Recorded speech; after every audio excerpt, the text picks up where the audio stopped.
हूं प्रेरणा सिंह और आप देख रहे हैं लाइव टाइम्स का ग्लोबल नेटवर्क। और शुरुआत करते हैं हमारे खास बुलेटिन की। बिहार से हर साल लाखों लोग रोजगार की तलाश में दूसरे राज्यों के लिए पलायन करते हैं। पलायन का सिलसिला 3 दशकों से जारी है। यह सिलसिला कब थमेगा ये कहना मुश्किल है, क्योंकि नीतीश कुमार का एक बयान भी आपको याद होगा जिसमें उन्होंने खुद एक तरह से हार मानते हुए कहा था कि हम समुद्र किनारे वाले प्रदेश नहीं है, इसलिए रोजगार के मौके क्रिएट करना मुश्किल है। इसलिए सवाल है कि क्या इसी तरह लाखों लोग बिहार छोड़कर रोजगार पाने दूसरे प्रदेशों में जाते रहेंगे, दूसरे शहरों में जाते रहेंगे? ये सवाल हाल की दिवाली, छठ जैसे त्योहारों में दिखी तस्वीरों के बाद और भी ज्यादा गहरे हो जाते हैं। ये सवाल बड़ा है क्योंकि रोजगार पाना जरूर जीवन चलते रहने की गारंटी है, लेकिन जरा सोचिए, जिस कीमत पर बिहार के लोगों को दूसरे प्रदेश के शहरों में रोजगार मिलता है वो कितनी बड़ी बात है। रोजगार मिलना अगर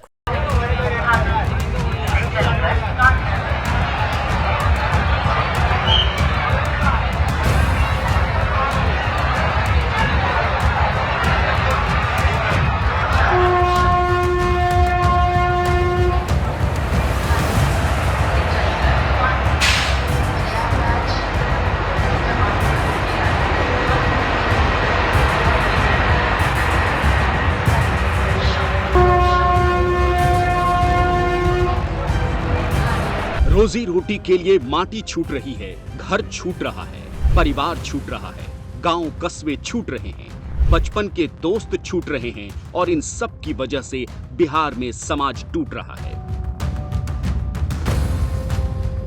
समाज को तोड़ने और गांव को पीछे छोड़ते वक्त कोई खुश नहीं होता, बल्कि दर्द में होता है। लेकिन जिंदगी जीने के लिए इस दर्द को सहना करोड़ों बिहार वासियों की मजबूरी बन चुकी है। इसी दर्द का नाम है पलायन।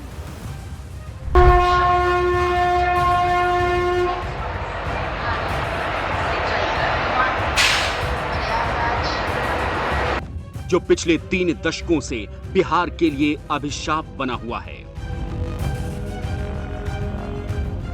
बिहार में गांव के गांव खाली पड़ेंगे। 90 के दशक तक जो गांव गुलजार थे वहां आज वीरानी है। पलायन इसका सबसे बड़ा कारण है और अब ये बिहार की राजनीति का भी मुद्दा बनने लगा है। इंडस्ट्रियलाइजेशन प्रोसेस चल रहा है, शुरू भी हुआ है, लेकिन हम बहुत पीछे हैं। हर राजनीतिक दल दावा करता है कि हमारी सरकार बनेगी तो हम इतना कर देंगे, पलायन रोक देंगे। बेसिक सब्सिस्टेंस के लिए अपना घर छोड़ के जाना पड़ता है। एक भ्रामक विकास दर का प्रस्तुतिकरण के कारण और आज बिहार पलायन के क्षेत्र में देश में सबसे खराब हालत है। नेताओं की बातों से लगता है जैसे इनके पास भी इस समस्या से निकलने का कोई फाइनल फॉर्मूला नहीं है। जो 20 सालों से सरकार चला रहे हैं वो भी अब तक कोई ऐसा मॉडल नहीं ढूंढ पाए हैं जो बिहार को पलायन की त्रासदी से मुक्ति दिला सके, जबकि पलायन बढ़ने की वजह साफ साफ दिख रही है। चीनी mill, jute mill, silk industry, paper mill, cement factory, जब सब बंद हैं तो रोजगार कहां से मिलेगा? नतीजा, हर बड़े त्योहार में बिहार आने जाने वाली ट्रेनों के भीतर से ऐसी तस्वीरें नजर आती हैं। भेड़ बकरियों की तरह ट्रेनों में लदे ये लोग बिहार के वो मजदूर हैं जो रोजी रोटी की खातिर ट्रेनों में धक्के खाने को मजबूर हैं।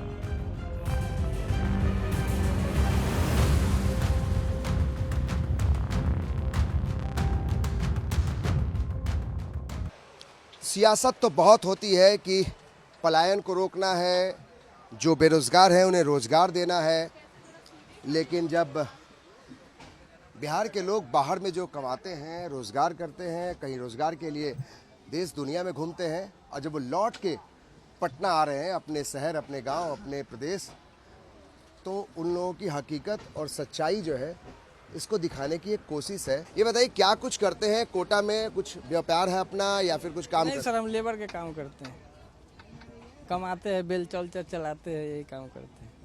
अभी आप लोग क्या अपने गांव जा रहे हैं और क्या छुट्टी के लिए आए? गांव जा रहे हैं। ऐसे भी काम भी मेरा खत्म हो गया, तो छठ में आ गई है, क्या फायदा अब छठ के बाद आने से, अपना छठ भी कम कर लेंगे, इसलिए आ गई है भीड़ में थोड़ा।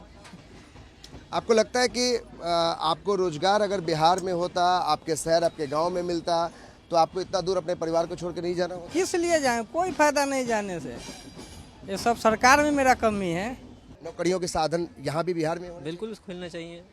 बिहारी लोग ही सबसे ज़्यादा बाहर जाना पड़ता है उनको, और ये तो जग जाहिर बात है।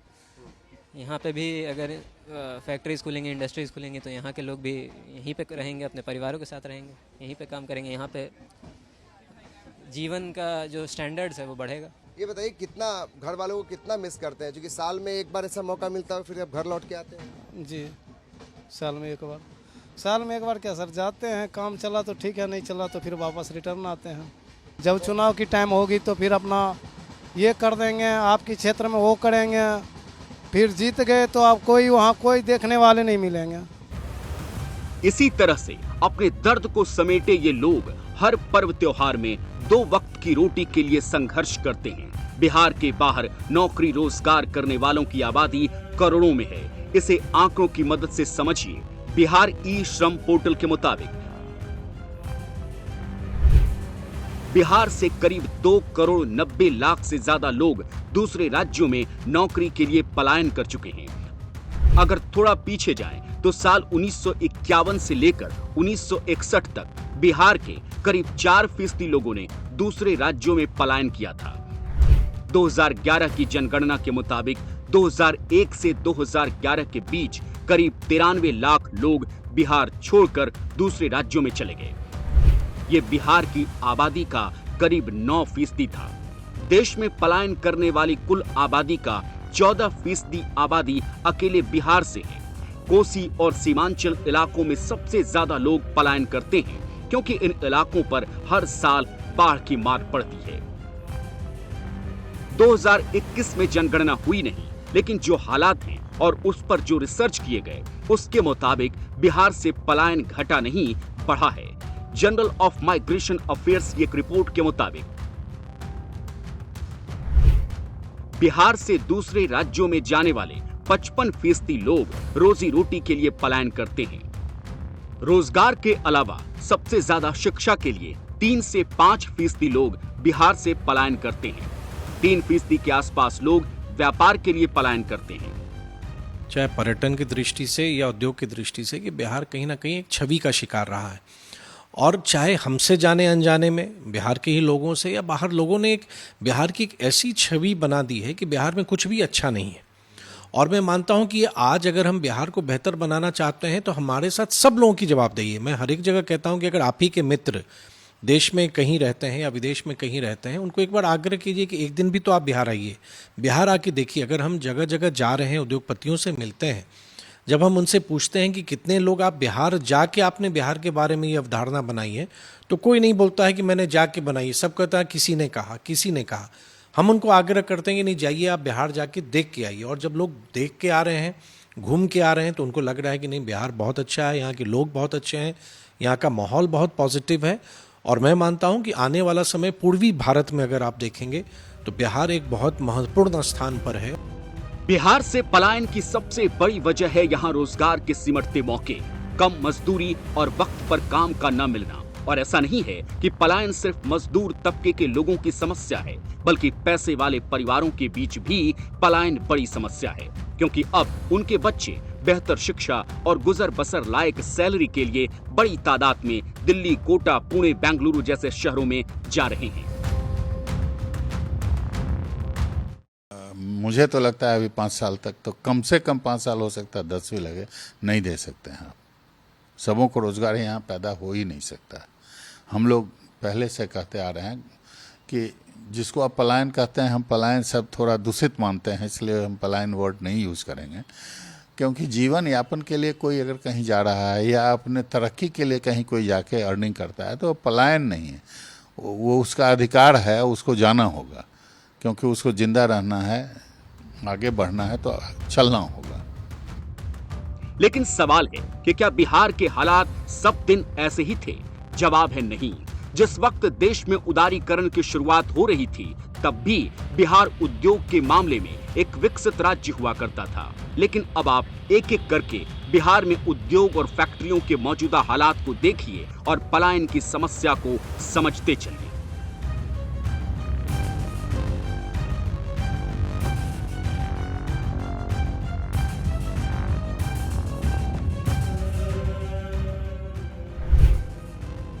दरभंगा, सीतामढ़ी, चंपारण, सीवान, समस्तीपुर, गोपालगंज 80 के दशक तक इन इलाकों में चीनी मिलें भरी हुई थीं। तब देश के कुल चीनी उत्पादन में बिहार का योगदान 28% था। अब बिहार की हिस्सेदारी महज 2.5% है।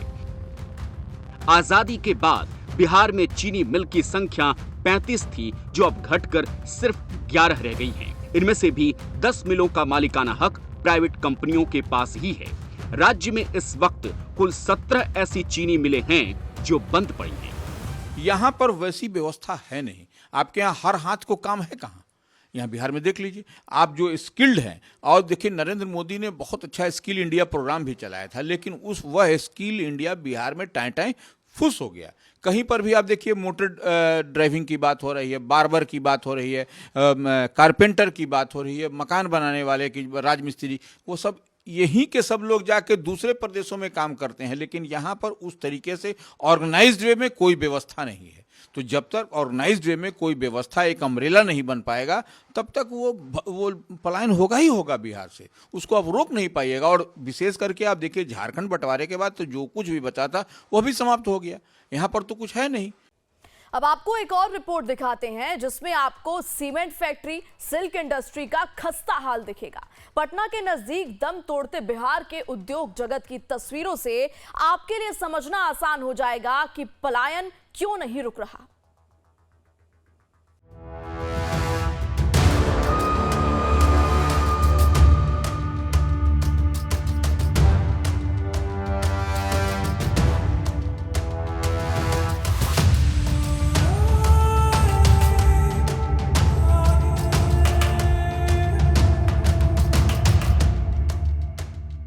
बिहार में उद्योग के हालात को समझना हो तो इस खंडहर और जर्जर हो चुकी फैक्ट्री को देखिए।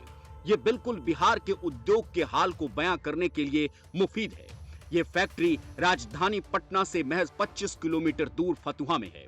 गंगा के बिल्कुल किनारे पर बसा फतुहा एक वक्त में बिहार का बड़ा औद्योगिक कस्बा था। लेकिन आज जब लाइव टाइम्स की टीम हकीकत जानने के लिए फतुहा इंडस्ट्रियल एरिया पहुंची तो ग्राउंड रियलिटी चौंका देने वाली थी।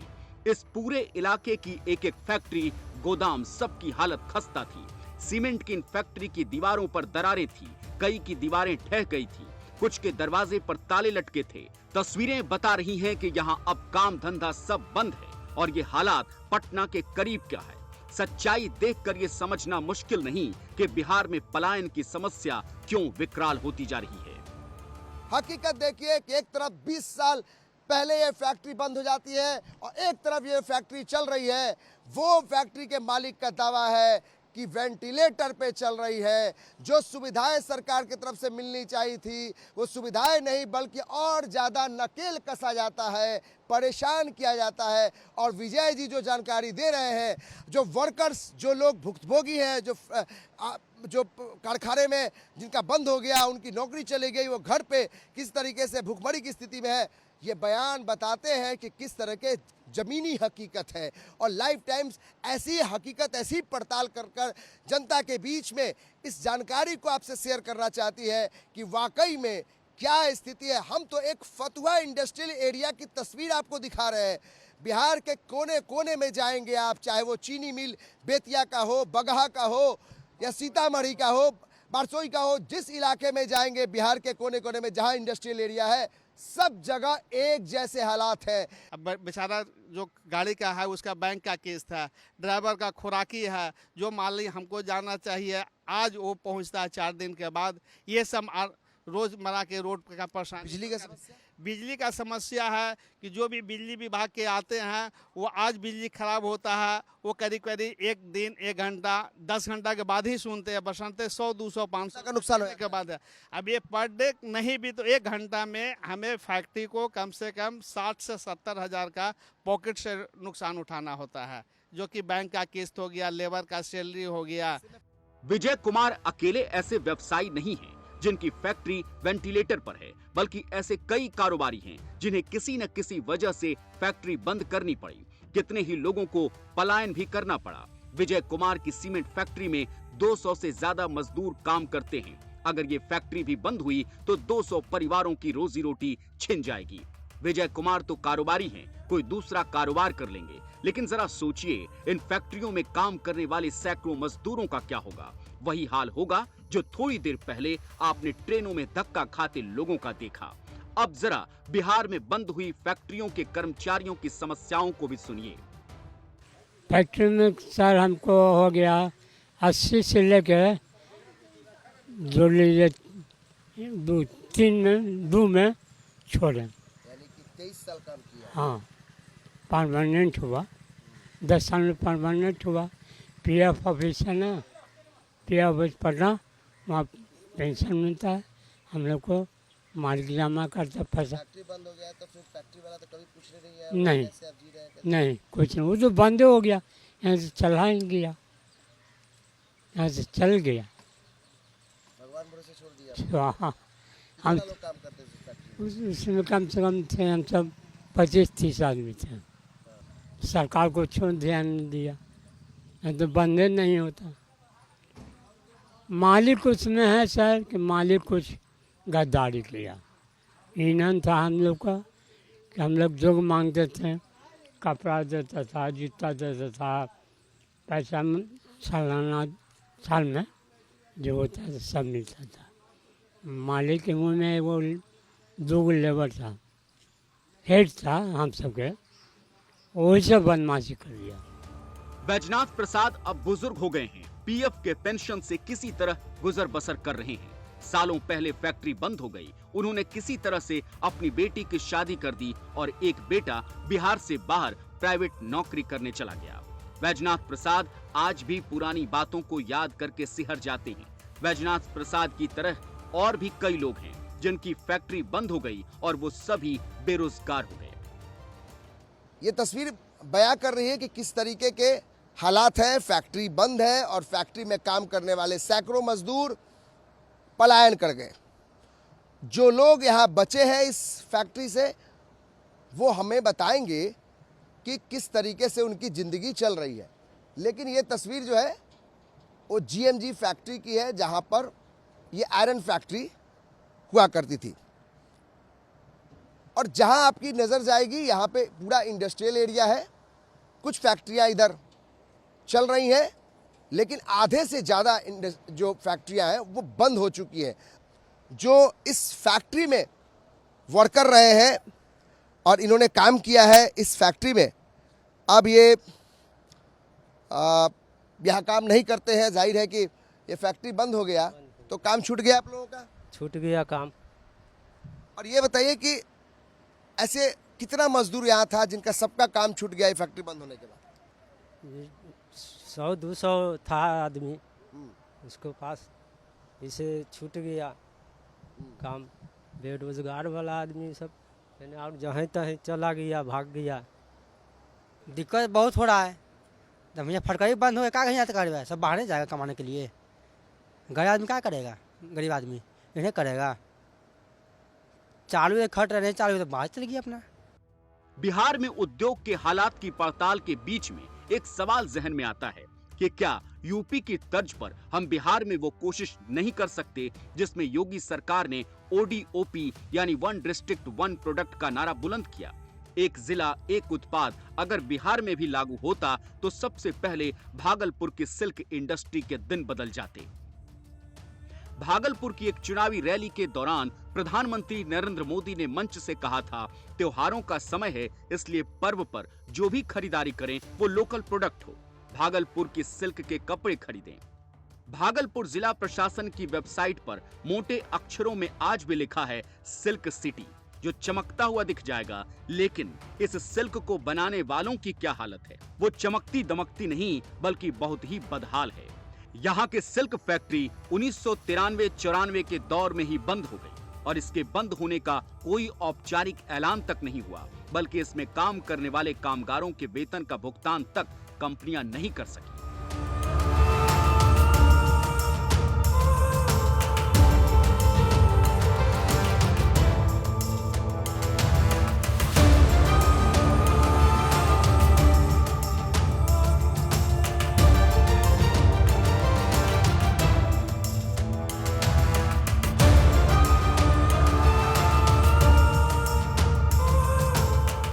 चीनी सीमेंट सिल्क इंडस्ट्री के बाद अब देखिए मछली पालन उद्योग, मखाना इंडस्ट्री और पेपर उद्योग का हाल क्या है।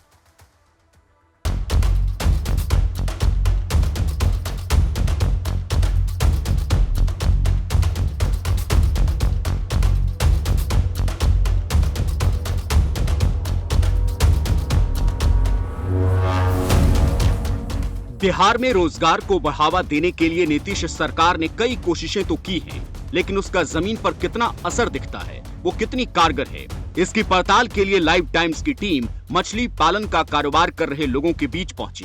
रोहतास के बड़े मछली पालक राजेश कुमार सिंह से हमारी मुलाकात हुई। राजेश रोहतास के कल्याणपुर गांव में 2018 से अपनी पूंजी पर मछली पालन का काम कर रहे हैं। इन्होंने 10 से 15 लोगों को रोजगार भी दिया हुआ है। पूरे साल भर काम होता है। इनके फार्म से आसपास के जिलों के साथ साथ यूपी के कुछ जिले, झारखंड और नेपाल तक मछलियां भेजी जाती हैं। लेकिन कारोबार के रास्ते में इनके सामने भी चुनौती है। राजेश की माने तो सरकार की स्कीम का फायदा तो मिलता है, लेकिन कई खामियां भी हैं। सरकार द्वारा बहुत सारी योजनाएं ऐसी हैं जो चलाई जा रही हैं मत्स्य पालकों के हित में। तालाब खुदाई से निर्माण से लेकर मत्स्य पालन तक सब पर सरकार द्वारा सब्सिडी, किसी पर 50%, किसी पर 40% और महिलाओं को 60% और पिछड़ा अनुसूचित जाति, अति पिछड़ा अनुसूचित जाति को 70% का लाभ मिलता है।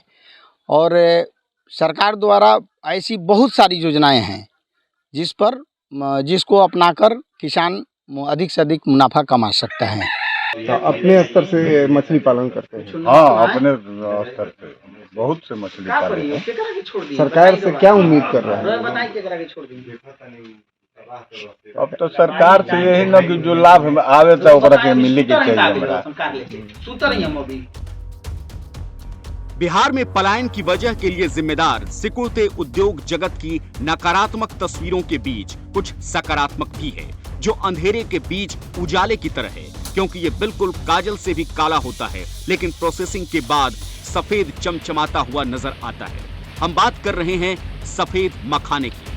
आज मखाना बिहार का ऐसा प्रोडक्ट है जो लोकल से ग्लोबल बन चुका है। लेकिन मखाने के कारोबार से जुड़े लोगों के सामने भी क्या कोई परेशानी है, ये समझने के लिए हम पूर्णिया पहुंचे। मखाने की डिमांड आज देश के कोने कोने तक है और बिहार इसका सबसे बड़ा प्रोड्यूसर है। मखाने का कारोबार फल फूल तो रहा है, लेकिन यहाँ सबसे बड़ी समस्या बिचौलिए की आ गई है। उन लोगों ने मखाने के बाजार पर कंट्रोल जमा लिया है, इसीलिए कभी ऊंचे दामों में तो कभी काफी कम दाम में मखाना मिलने लगा है। हाल ही में खत्म हुई दिवाली के मौके पर भी दिल्ली, मुंबई जैसे शहरों में मखाने की कीमत अचानक आसमान पर पहुंच गई। कभी कभार ऊंची कीमत का फायदा किसानों को भी मिलता है, लेकिन बड़ा फायदा बिचौलिए खा जाते हैं। लेकिन मखाने के कारोबार से जुड़े लोगों की भी समस्याएं सुनना जरूरी है। मार्केट में फाइट करके ले लेती हूँ, प्रीमियम देती हूँ तो प्रीमियम चार्ज लेती हूँ। मैं उस किसान को वो 20 रुपया ज्यादा देना चाहती हूँ और देती भी हूँ। मैं ऑर्गेनिक सत्वा का ये सबसे बड़ा यूएसपी है कि मार्केट में हम लोग फार्मर के साथ रेट में बहुत ज्यादा निगोशिएशन नहीं करते, बिकॉज उनका राइट बनता है, वो लोग काम करते। तो फार्मर और फोड़ी दोनों को प्रॉपर मूल्य मिल रहा है और आगे मिलेगा यदि इसको सिस्टमेटिक किया जाएगा। तो सरकार कितना बढ़ावा देने के लिए क्या क्या करेगी? यानी एक इंडस्ट्री फल फूल रही है तो इसमें सरकार को चाहिए कि उसे और मदद दी जाए, ताकि और ज्यादा से ज्यादा लोगों को रोजगार मिल सके, किसानों का फायदा बढ़ सके। लेकिन पता नहीं नीतीश सरकार कहां सोई है। मखाने को पूर्णिया से बाहर या दूसरे देश तक पहुंचाने का कारोबार कर रहे अमित कुमार की माने तो मखाने को वैश्विक पहचान के बाद भी ये इंडस्ट्री ऑर्गेनाइज्ड नहीं बन पाई है। मखाने के उपभोक्ताओं की संख्या तो बढ़ी है, लेकिन मखाने का उत्पादन नहीं बढ़ा।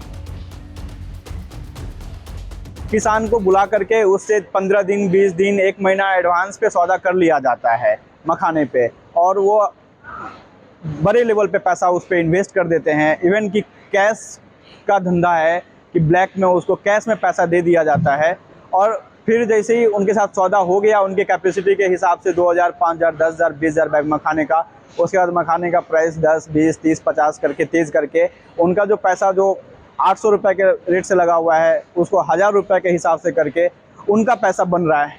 तो इस बार तो अच्छी चीज़ है कि फार्मर्स को भी अच्छा कीमत मिल रहा है, लेकिन जो यील्ड का कैलकुलेशन है उस कैलकुलेशन के साथ मखाने का प्राइस बिल्कुल मैच नहीं कर रहा है। अब तक हमने आपको चीनी मिल, सीमेंट, सिल्क, मछली पालन, मखाना इंडस्ट्री की मौजूदा हालत दिखाई। ये तमाम उद्योग एक वक्त में बिहार में दूसरे राज्यों के लोगों को भी रोजगार देने का काम करते थे। लेकिन इतना ही नहीं, पेपर के क्षेत्र में भी बिहार में बड़ी फैक्ट्री थी। अपनी बेहतरीन पेपर क्वालिटी के लिए अशोक पेपर मिल का देश में नाम था। दरभंगा के हाया घाट में 385 एकड़ में फैला ये पेपर मिल आज खंडहर बन चुका है, जो करीब 40 सालों से बंद पड़ी है। 1982 से बंद पड़ी इस मिल को मुद्दा बनाकर कई नेता, विधायक और फिर सांसद बन गए, लेकिन अशोक पेपर मिल का ताला कोई नहीं खुलवा सका। मिल बंद होने के बाद से सैकड़ों मिल मजदूर भूखमरी के शिकार हुए। अब तो इस मिल की खाली पड़ी जमीनों का खरीदार ढूंढा जा रहा है। मिल को दोबारा शुरू करने का मुद्दा पूरी तरह खत्म हो चुका है। पलायन को मतलब हम किस तरह से देखते हैं, तो यहाँ पे दो फैक्टर बहुत इंपॉर्टेंट होता है। एक होता है कि पुश फैक्टर और पुल फैक्टर। तो जैसे पुश फैक्टर हुआ कि जहाँ पे गरीबी होती है, बहुत भारी इसमें बेरोजगारी होती है और भी दिक्कतें होती है, तो वो एक होता है कि जिसके चलते लोग यहाँ से बाहर जाते हैं। तो लेकिन बिहार के मामले में हमको लगता है पुश से ज़्यादा पुल फैक्टर है कि अगर दूसरे जगह पे लोग का अपॉर्चुनिटी ज़्यादा दिखता है, इनकम ज़्यादा दिखता है या डाइवर्सिफिकेशन ऑफ वर्क दिखता है, तो वो सब देख के लोग यहाँ से छोड़ के बाहर जाने की कोशिश करते हैं कि बाहर जाके उनको कुछ अच्छा तनख्वाह मिले, अच्छी अपॉर्चुनिटी मिले, उनको अपने स्किल के हिसाब से काम मिले। अशोक पेपर मिल की तरह ही बिहार के चीनी मिल, जूट मिल सहित राज्य की पूरी इंडस्ट्री जिसका एक सुनहरा अतीत था, वो आज अंधेरे में डूबा हुआ है और इसी ने बिहार के युवाओं के लिए रोजगार की उम्मीदों को भी अंधेरे में पहुंचा दिया है। उस अंधेरे से बाहर निकलने का एक ही विकल्प है, राज्य से पलायन। और इसी के साथ लाइव टाइम्स पर खबरों का सफर लगातार जारी है। बने रहिए हमारे साथ।